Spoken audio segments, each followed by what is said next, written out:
The IJNR trip is, so far, this is my first one, but it's been absolutely fabulous. I did a lot of things that I couldn't have done on my own. Went down in a copper nickel mine. I saw iron ore pit, went to an iron ore processing plant.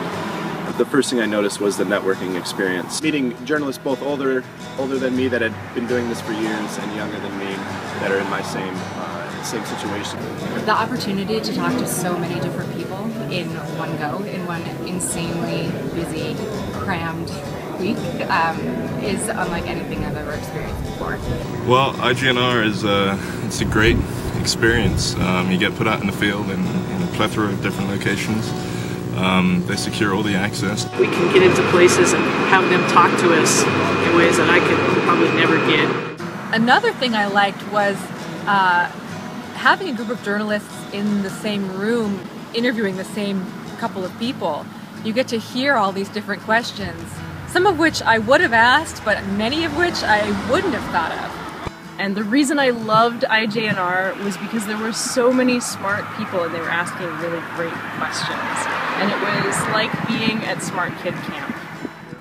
Getting out into the field, of course, is the best way to do journalism. It really makes, a story much better than it would be if you were behind a desk making phone calls.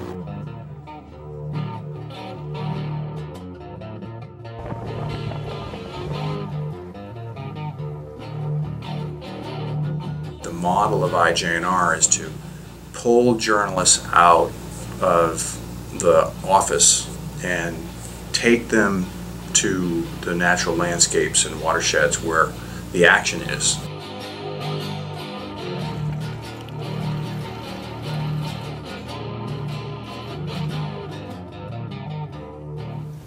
I think the single most forceful thing IJNR does is get people outdoors to see settings and places where issues are being fought over or worked on.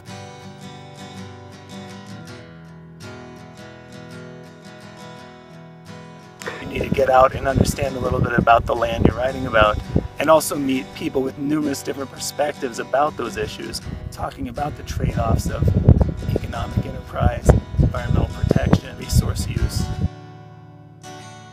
We saw a need to provide some experience-based learning for reporters and editors. Many of them were not getting out of their newsrooms often enough, and they were relying on the telephone heavily to talk to people about problems in places they'd never seen. And we did it in the summer of '95, July of '95, and it was not a short trip. It's probably still holds the record for being the longest. It was 2 full weeks, and I'm certain that it was affectionately called Frank's Death March. 8-day intensive, albeit a little bit baton death march, kind of an experience. There's a power in having been to a place. You can talk about it more authentically, and you've seen it with your own eyes. It does mean connecting with the places and having those places reveal themselves in ways that can become an integral part of the story. Frank Al is amazing. He can seem a little avuncular. He's really funny. Sometimes he's just quiet and you can tell he's thinking. But when Frank was along on an institute, you could always count on Frank when a speaker was not being completely honest, and that may have been picked up by the journalists, but they didn't want to offend anyone by being too confrontational. Frank has a gift for gently asking a really piercing question.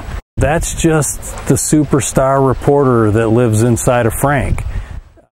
I wrote the founder, Frank Allen, a letter and said, what you are doing is such an incredible thing for journalism that if you ever are interested in expanding your geographic expertise to the Great Lakes region, it would be an honor and a privilege to help you build the Great Lakes program. I found myself traveling around Lake Erie, that one, over 9 days back in 2008. And from that point on, I was completely sold on the IJNR model. By 2012, Frank actually asked me to help plan and organize an institute. We knew that Frank was going to retire. We weren't sure what the succession plan was. This morning on the way to the airport, Frank asked me if I would be interested in the CEO position at IJNR. The idea of keeping IJNR alive and having a hand in this amazing experiment that Frank put together for the rest of my career was it was an opportunity I couldn't pass on. Since I started, we've been in North Carolina, we've been out west, we've been around the Great Lakes. We live in a world where the foundation of civilization is the environment. And if we have citizens who don't get exposed to environmental news on a regular basis, they literally lose touch with the foundation of their society. I think we've helped enrich the conversation, and we brought more kinds of people into the discussion, people who were shut out before, and I'm thinking now of people from Indian tribes, for example. We're getting close to 900 alumni now, and I like to think of those people as sources of light instead of heat. When you think of the audiences that they reach as a multiplying factor, it is a good size contribution. And we want journalists to better understand those stories so they can better tell them to their listeners, their readers, their viewers, and get those stories out there to a bigger audience so that they appreciate the complexity and the importance of these stories.